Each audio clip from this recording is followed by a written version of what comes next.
Guys, AMF7 here. As stated before, we are going to be doing a part 4 and a part 2 of Shibuya. But before I get into any of that, I would like to say a couple of things. Back in Akihabara, there was a big store with loads of floors and everything, kitchenware, video games, plushies, anime, the whole 9 yards. Everything was just so cool there. I actually did find a Boruto version Sasuke plush for my friend's son, so I was really happy that I was able to find that for him. And just, it was wonderful, and that was before we went to the anime heart of Akihabara. Now, moving on to part 4, and actually, I'm going to talk while I do this. Before I actually continue to do this, I'm sorry, guys. Back on one of the days, we also went to Yokohama, and we went to Yokohama Park. We went around Yokohama Stadium, but what were we doing? We were not seeing a baseball game, because that's a baseball stadium. We were actually helping my friend and some of her colleagues and friends out in Pokemon Go. There was a Pokemon Go Fest going on that day. We were trying to get... She was trying to get a Zapdos, but she was also trying to get the Japan exclusive Pokemon Farfetch'd. Mr. Mime was supposed to be there too, and that one's a French exclusive. But in any event, she did get Farfetch'd. She did get Zapdos as well. So that's what we did that time in Yokohama. Yokohama is pretty cool. We also found a pharmacy where we were able to refill on Tylenol for some things. Anyway, now on to part 2 of Shibuya. We also went to see a statue known as Hachiko statue. Hachiko is a dog. A Shiba Inu dog. I'm going to move a little bit more inward so I could get a better picture, or, you know what, maybe I'll just do it like this, in the sun. We went to see Hachiko. Hachiko is a Shiba Inu dog who was very loyal to his owner, who was a professor. Every day, when the professor went to work, and whenever the professor got home, he would see Hachiko right there at the train station waiting for him. And then they would go home together. But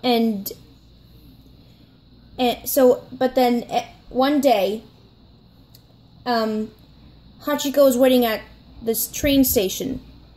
His owner never showed up. Unfortunately, Hachiko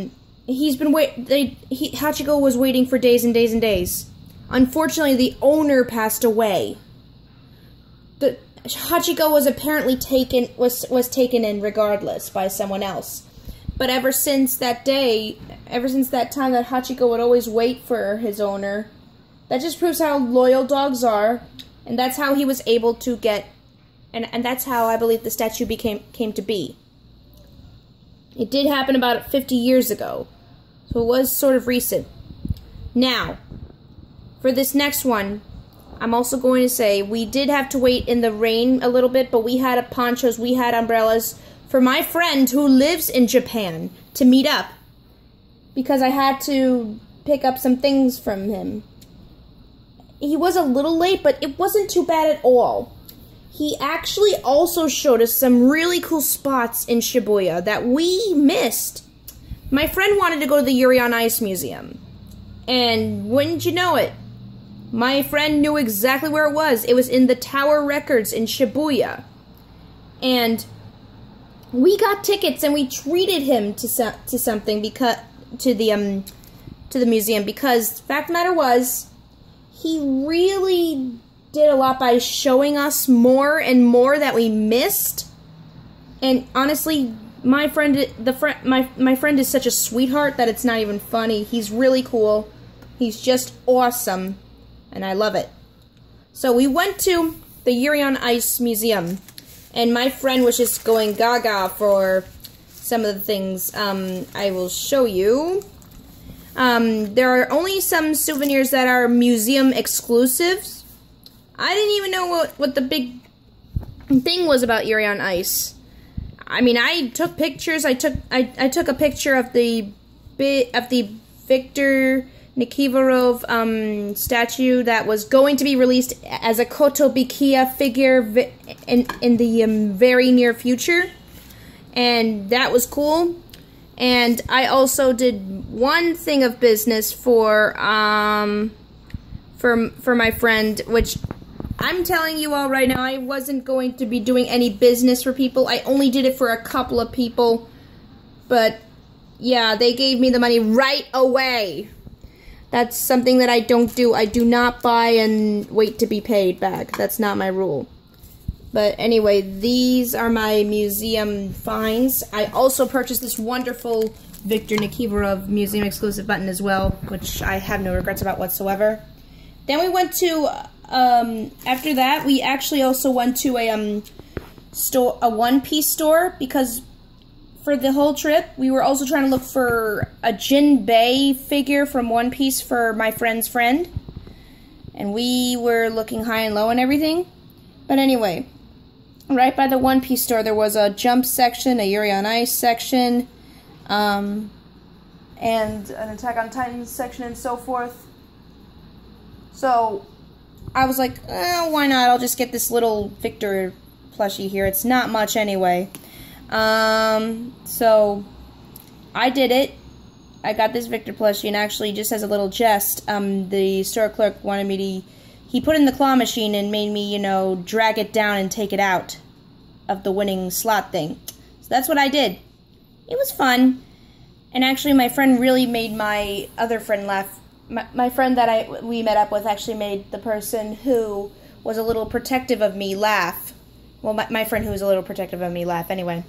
And he actually showed us a really cool cafe spot where we had dinner, some dope hot dogs, burgers, and whatnots. It was all very fun. I loved it. We had our laughs. We shared really awesome laughs.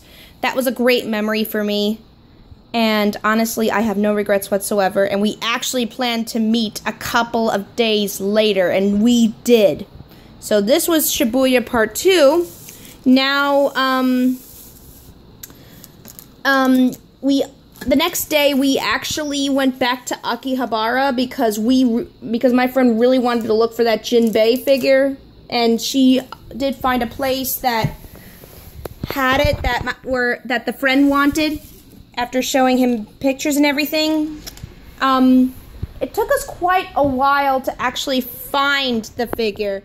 We were looking in every single store that we could. It had to be about 3,000 yen or less. And it was hard, believe you me. My friend got frustrated. Her son got frustrated. We then stopped, after trying, we actually stopped at a place that did serve ramen and gyoza. And I had my gyoza, so I'm pretty much content.